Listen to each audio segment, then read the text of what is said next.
Hello, everybody. This is the first week of the June class of 2018, including character creation and development, as well as writing for film and animation, which is basically screenwriting.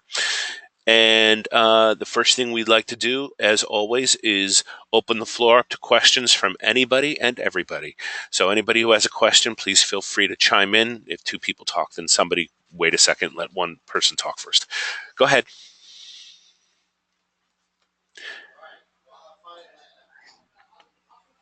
No. Well, Yes. I can say I'm still struggling a bit with coming up with these premises. I mean, I have it's that formula that you suggested to us. So do we have to stick to that formula, or can we deviate from that a little bit as long as it's still that single statement that meets all the requirements? Yeah, there's the Laus Agri version of what premise is, and you do not have to use that formula because even Laus Agri says you can't always start a film by coming up with that because it asks for too much information. Mhm. Therefore, the article that you were supposed to read from Script Magazine, which actually is written by me for Script I Magazine, noticed. uh, um, gives you an easier way to get into the premise so it's something you can start with anytime you want to write. So what you Mhm. need is something to say that means something to you deeply and personally and powerfully about the world. Because if you have nothing to say, you have nothing to base any idea on. So if you had ideas for a movie from beforehand, I would wait to work on those. The idea is the first thing you need to do is learn to build from the inside out so that then Mhm. later, once you've seen the whole construction process and how everything works, then it'll be much easier for you to work in the opposite direction as you become a more professional writer when you have an idea for a film, working from the outside in and finding the soul of the movie and how to do that. So, specifically in character class, and for those willing to do it in screenwriting class, it's really good to just start from figuring out what you want to say and write something that means something to you, most importantly. Um, so, w- talk to me about what bothers you. What were you thinking about? Did you have any thoughts on just ideas or worlds or considerations that you were thinking about when you wanted to write? What do you want to write a movie about? What it is you want to say to the world before you die? Everybody should know what they want to say to the world. That's why we write. I guess for me at least, it's one of those where there's kind of that general feeling, but it's difficult to put it into words. It's like That's why this is there's the something hardest about part. this that bugs Premise? me. But I don't know exactly what it is, but it bugs me. Right. Well, that's why this is probably not only the most important thing you learn in the program, but it is also the hardest thing to learn in the program. Premise is to me the hardest thing you learn about writing because it's not just coming up with a story idea. A lot of people think premise is that, and it's not. The actual use of a professional writer's version of premise is what is the premise you are building a story off of to preach? What is your? It's a hypothesis in a term paper. What's your hypothesis about the human condition? It doesn't have to be positive. It doesn't have to be negative. It just has to be something of meaning and of value to people to learn. And like what's the worst? What is something that you think everybody believes and you think they're dead wrong? Is there something like that in your head and in your heart that you think people believe this and that's such a crock? I mean, I guess I shouldn't be saying that. It's coming You up with it off the top of my head. I've been trying to think of it, but Mhm.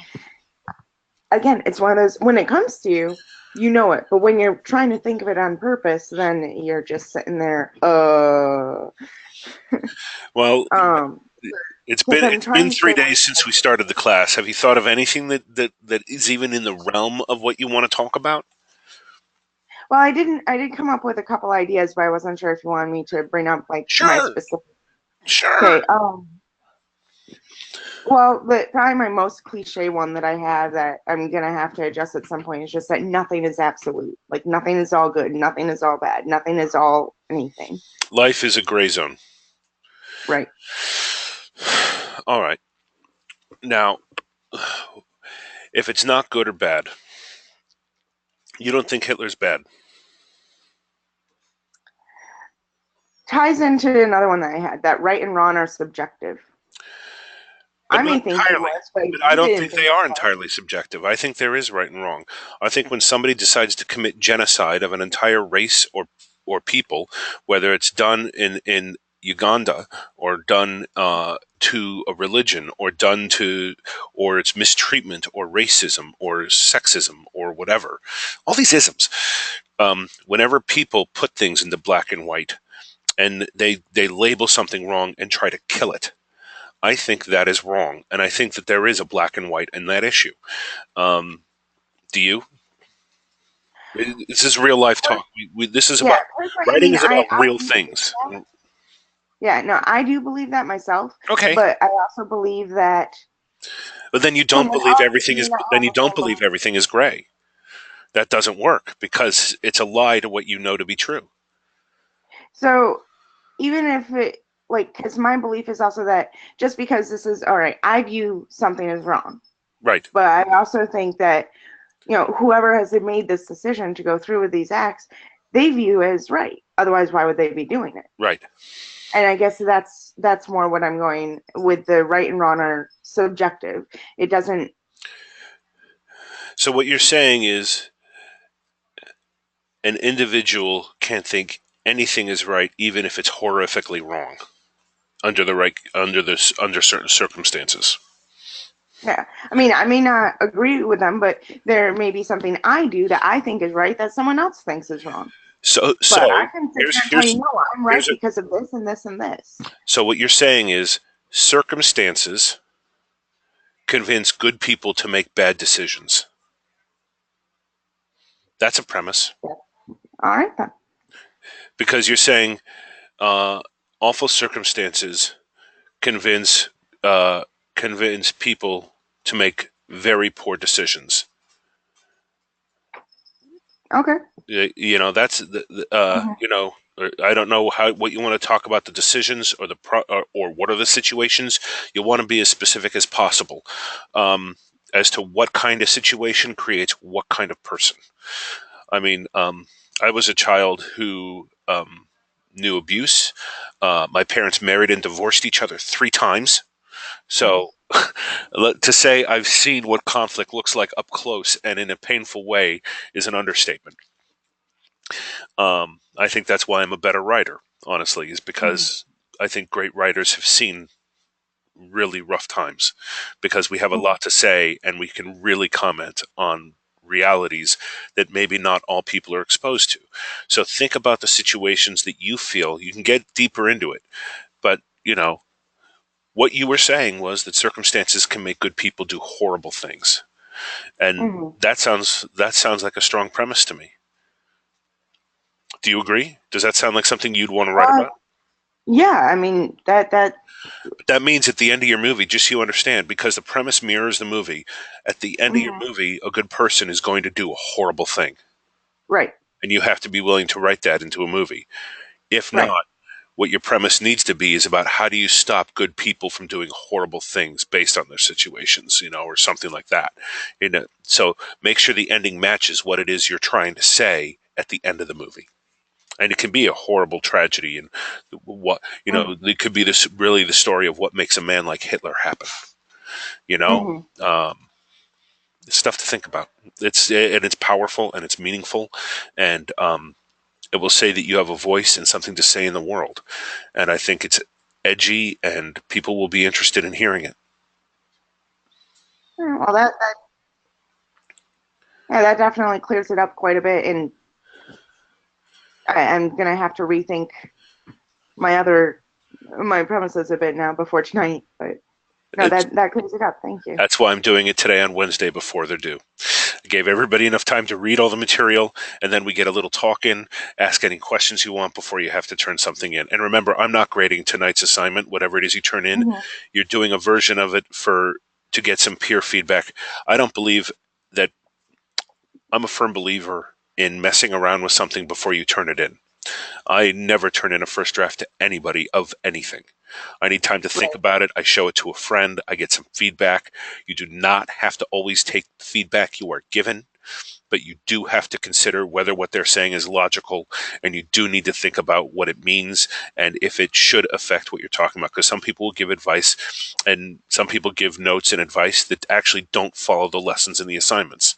And Mhm. it's just because they don't know it as well as I do yet. So Right. you need to think about everything honestly. You need to consider what are smart notes and what are notes that are of great intent, but really don't work or don't keep to the heart of what you're saying. But figure out what people.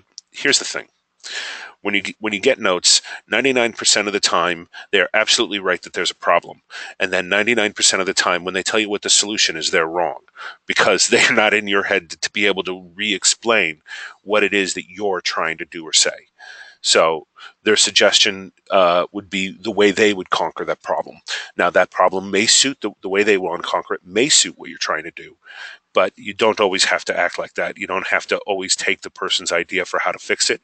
But it's nice when they give you ideas, they give you a hint of, Mhm. this is wrong for this reason, and this is why I would go in this direction. Just giving examples. When I think, you'll see on your homework, if I can think of an example of how to fix it, I'll offer it. Otherwise, I'll just say what the Mhm. problem is because I don't, and then not tell you how to fix it if I don't feel that I can really wrap my head around what it is you were trying to say, because I don't want to lead you in the wrong direction. Right. Okay. Um, do you have any other questions? That was definitely the big one for It's this a good week. one. It's a very good one. Does anybody else have any other questions? Please feel free to unmute your microphone and speak up or ask a question. Going once, going twice. Oh, I had a question with the film and animation stuff, with the genre and everything, Perfect. because we are kind of, if we're reworking what we did in our last class. Well, you're not Um, reworking what you did in episodic. If you are no, well, reworking what you did not, in character class, yeah, yeah, okay, that's fine. that's And what it, I kind of and what meant. you did in character and what you did in character class was a single story, not a television show. In the character creation. Yeah, and character creation was the concept you developed and the characters you developed for a TV show or a single story film. Mine was for like a film. Okay, good. Then yes, then it absolutely makes sense for you to do it for this class. You can absolutely carry it forward. Um, So what? Go on. with kind of brainstorming and like doing the genre stuff, Right. would we be better off just like I've kind of started took the list that I had, but kind of was making a new one Great. instead of revising? Was that like a better route to go? Because I know it's like there's some things that I could probably put, but after kind of like really looking, like taking that step out and like kind of coming back to it and looking at it, like things that I think would definitely can come off. Well, here's the thing. The list is expanded for this week. So what you did, you came up with 40 singular images for character creation and development. In this class, for these ideas, you're coming up with 120 images per genre you select for each one of your ideas. Yeah. So you need 120 images, and remember to keep them all visual and very specific to the genre. If, like, for example, you don't put hotel room or bedroom in a genre list of images, because that could be in any genre. If you're writing a list for thriller, then a shadow creeps across the floor and covers the wide-eyed man staring up into the sky. You have to make sure that each and every image fits the genre. It doesn't even have to fit the story, and you don't have to use it in your script. It's just a specific brainstorming list to get you thinking within the world that you intend to tell the story in.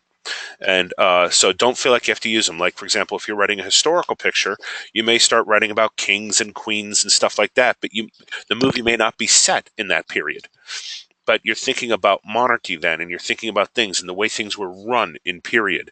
You'd want to think a lot about, the period obviously it's set in, but you want to think about what you expect to see when you see a movie that's historical, or a movie that's a biopic, or a movie that's an adventure, or an action film, or science fiction.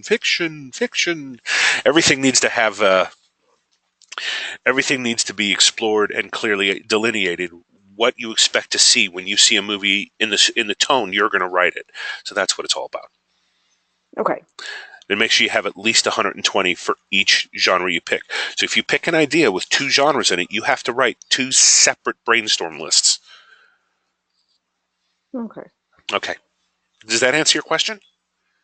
Yes. Yay. Do you have any other questions?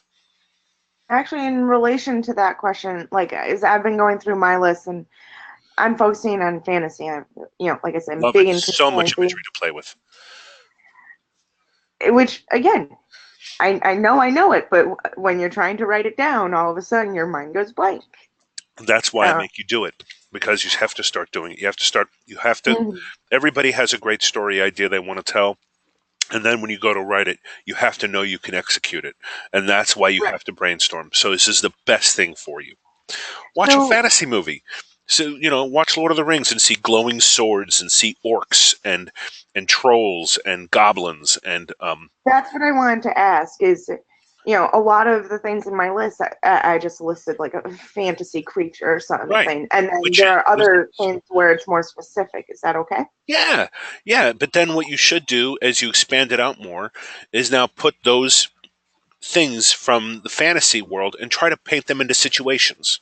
Hmm. You know, like in my fantasy movie, my first fantasy film I ever wrote, I had these 2 supporting characters who were fops, with ruffled sleeves, and they were always fencing, and they were called the purple rapier and the magenta dagger, and they were this pair of fops who actually were in love with 2 women because with their flamboyantness, you would have expected otherwise.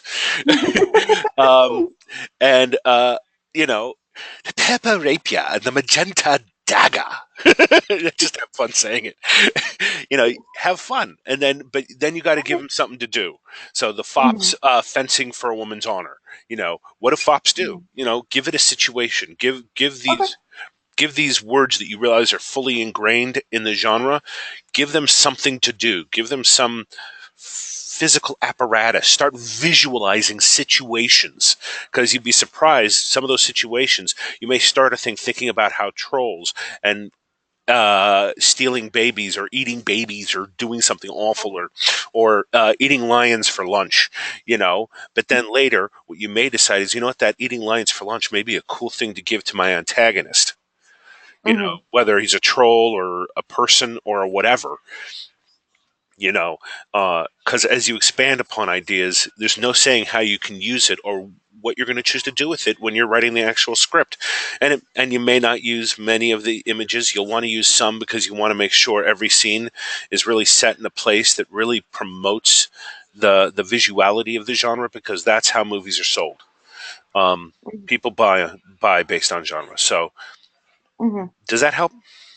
It does actually. And now that I'm staying here and I'm thinking about it, I'm like, all right, I'm gonna be able to hit my 120 pretty easily now. Yeah, it's actually So. easier than you think once you get started. It just seems daunting. Every bit of writing, there's a reason why writers procrastinate, and that is because the act of writing is a huge act of attrition, and Hmm. and you just want to procrastinate because it's a lot of work. But then once you get started, it flows because it's what we love to do, and that's why we're doing it. Is because we know when we get started, it pours out. And you just have to get the pen to the paper or the fingers on the typewriter in an open document and just get rolling. You just have to get started and just keep going. Yeah. Well, I'll blame the fact that I was working on my list at 2 in the morning at work for why I started to get hung up. Well, don't forget So, that you're supposed to post by midnight tonight. So only till midnight. You'll get it done. oh yeah, no, I was working on it last night at work. Oh, okay, So. okay. Perfect. Perfect. Yeah, last night, blame it on me.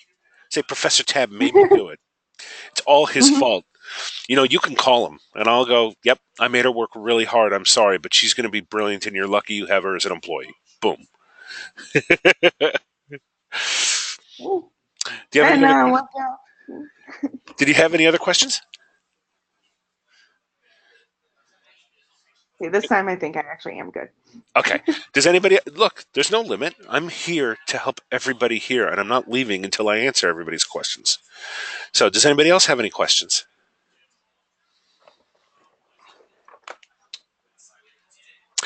Okay, since nobody is responding, I am going to go into explaining the homework just a little bit. We've talked a little bit about it. In both classes, but for tonight's post, you'll need to post 3 premises, premisi. I don't know if we're going in Latin, uh, but 3 heartfelt ideas that are completely unique to your opinion, that are not a cliche, that don't use the word "not," that are what people need to know about the world, and they are a single sentence. It's a statement. It's a hypothesis that you are going to prove throughout the film, or the idea, and with the characters that you're designing. Because you're going to design characters for your idea and against your idea, and put up a dang good argument for and against yourself. Because if you don't put up a good argument against yourself, you will not have proven anything, and it'll look like a soapbox propaganda story. Um, you never want your work to look like propaganda. You need to show why people would think differently. Um, because that makes sense. Because then they know, okay, that really makes sense, and I get it now. Um, so you got the premise. Everybody has to pick 1 to 2 genres max per premise. Um, then you do a brainstorm. In the first class, you only have to do 40 images. For each genre. The the genre brainstorms for each genre do not have to include anything to have to do with your premise. We do not have a story yet. So it shouldn't be pertaining to a particular story you have in mind at all. It's literally 100% only about the genre and visualizing the tone in which you want to tell this film, because you think that is the tone that will be the best vehicle with which to make the point you're trying to make with your premise. Then after that, we're going to go to in the writing for film and animation class. They have more to do, and these will be things that you learn later on in your class and character creation. But I'm going to talk about them for a minute. So, for each of these premise, you need to come up with a protagonist, and that protagonist has to have an inner and an outer journey. There is exact wording you need to use for each of these characters, and you fill in the blanks with what I explain in the parentheticals next to the blanks. So, for a protagonist inner journey, it's your protagonist goes from blank to blank, and in those 2 blanks on either side of the 2, you have 2 opposite personality or behavioral traits. They are not emotions, because we change emotions all the time. It doesn't signify an entire personality shift. It needs to be a firm, complete personality arc. That personality arc needs to be hinted at from the premise. And then you have the outer journey, which is what they are physically trying to accomplish during the course of the film, during the course of the story. It is that is the journey that the character intends on completing. The inner journey is totally subconscious. They don't realize they're going to have to change who they are as a person to succeed in this task. But it's because of trying to do this task, they're going to realize they have to change in order to succeed at it. Then you have the love interest, and with that character, his or her part is to literally help the protagonist and inspire the protagonist's inner journey to happen. So they physically do things that inspire the protagonist to work towards the second half, the cure to his character flaw. Because the first half of the inner journey is the character flaw, and then the character flaw's cure is the second half. So the flaw can be pessimism, the cure is optimism. That would mean you have to do 3 physical acts by the love interest to inspire optimism. If they're arcing toward optimism, that would make a person that would inspire the protagonist to become more optimistic. All right. And you have 3 things. The same thing happens with the mentor. The mentor is the teacher. And there's exact wording for each one of these. There you fill in the blanks. And this person is teaching them what they need to physically learn how to do in order to accomplish the outer journey, which is the physical mission. So if they are trying to um, uh, save Private Ryan from behind enemy lines, a mentor uh, uh, the Tom Hanks character, is going to teach them how to listen to debate and make them that the character is going to teach the group things that they have to learn how to do in order to rescue this person. I'm not going to go into details on what he does, and then or what one specific character did in history. I'm just trying to get the idea out there. And then the other one is the ally or reflection character of the protagonist, who is the one who isn't in charge or teaching the protagonist, but is a sounding board and going along with the same kind of journey that the protagonist is at the same time, and is kind of a reflection of what's going on in the action. So it could be another competitor if they're in a race. It could be a best friend who is also in love in a love story, and it's about how they find love, and it reflects what they're doing, or them losing love, which reflects on, oh my gosh, I better not fall into that trap because this is what could happen if I act that way, and how they inspire the protagonist to keep their feet in the fire when things get rough in the story. And those are the characters. And at the end of the document, you include a log line, which wasn't which is no longer required in the first class, in the character class. But basically, in under 55 words, you got to tell us the protagonist, their character flaw with an adjective in front of it. So it'd be an optimistic lawyer, for example, or a pessimistic lawyer, would tell you a name, their outer journey, what they're trying to do, and then gives you the antagonistic force and what's at stake if he loses or she loses, and doesn't succeed in their outer journey. And that's it. You don't say anything on the nose. You don't get into more details about the character arc, because all the reader needs to know when they're getting to the story, this is a sales tool. The log line is basically, in one sentence or two at maximum, tell somebody this is why you want to read this story. This is what it's about, and the way that you say it and the way that you tell them in these 55 words or less tells them the tone, the character, what's going on, and in the way that you've done it says it's a unique story we haven't seen a million times. If you read your logline to yourself and you think, oh, that sounds like a movie I might have seen before, you haven't done a good job. You need to make sure that it's specific enough that makes you say, oh, that is a story I have not heard before, but I understand how I can market it because it's clear it's this kind of movie, it's this genre, and I'm interested in seeing what would happen in that situation. It's one second to premise. Logline is probably one of the other toughest things to learn, because it's basically learning how to write in a nutshell and giving all the information you need in a space this big. You have 120 pages to say it in a screenplay, but you have to say everything that you want to tell the story about necessarily, and get people excited about it, and do it in under 55 words. And that is a skill in and of itself, but it's how you get people to read your script, and it's how you get your script sold. Because a great log line could practically sell your script if your execution is decent. Because they'll just hire, if your execution isn't great, they'll either steal your idea or they'll buy it from you and then hire their own 5 best writers to do a draft of it and make it the way they want it. That's what happens. And that's your homework assignment for each of you. Does anybody have any questions on any of that before we end this session?